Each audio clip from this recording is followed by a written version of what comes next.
The Demon of Dover.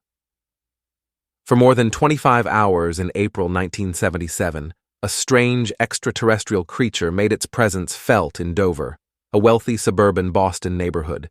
The Dover Demon first appeared at 10:30 p.m. on April 21st as three young men were driving down Farm Street heading north.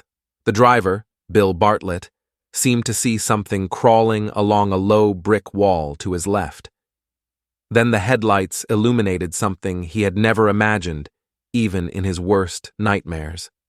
The creature slowly turned its head and gazed fixedly into the light, revealing two large, lidless eyes, glowing and resembling two orange glass marbles, and a face with no features.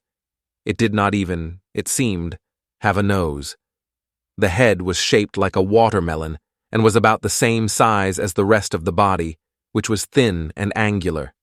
The glabrous skin seemed to have the consistency of wet sandpaper.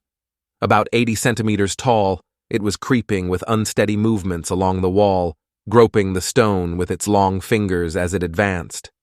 Bartlett fell silent in fright, and a few seconds later, when he found his voice again, the light of his headlights had passed the monster. The attention of the two companions was elsewhere, so they had not seen it at all. Shortly after midnight, 15-year-old John Baxter was returning home along Miller's High Road after dropping off his girlfriend. A mile down the road, he saw a small silhouette approaching and thought it was a friend who lived on that street. He called him, but got no answer. The distance between them decreased until the short figure stopped. Baxter also stopped and asked, "Who is there?" The sky was overcast and he could see only a blurred shape. When he took a step, the shape threw itself to the side, descended into a low ditch, and crossed to the other side. Bewildered, Baxter followed the stranger to the moat. He looked closely and, 20 feet away, saw an ape-like, figure-8-bodied being with a head like a watermelon and eyes of fire. Its long fingers were laced around the trunk of a tree. Baxter suddenly felt his blood run cold and fled.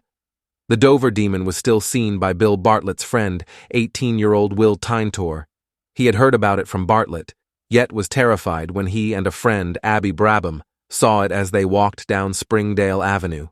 Their description agreed with Bartlett's, except that while he had spoken of sparkling orange eyes, they swore they were green. When investigators interviewed the witnesses, they were impressed by the concordance of their descriptions.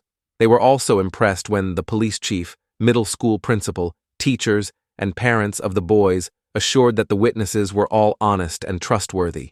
As one of the officers, Walter Webb, observed at the conclusion of his investigation into the case, "To our knowledge, none of the four were under the influence of drugs or alcohol at the time of the sighting.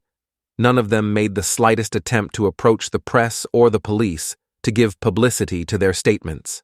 Instead, the news leaked out little by little.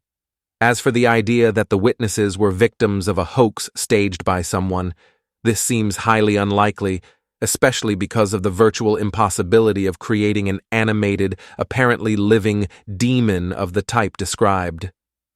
What, then, was the Dover Demon?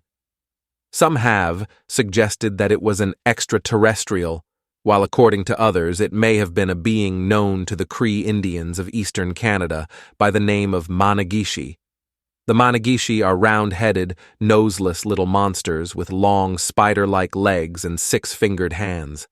According to legend, they live among the rocks in the rapids of streams and rivers.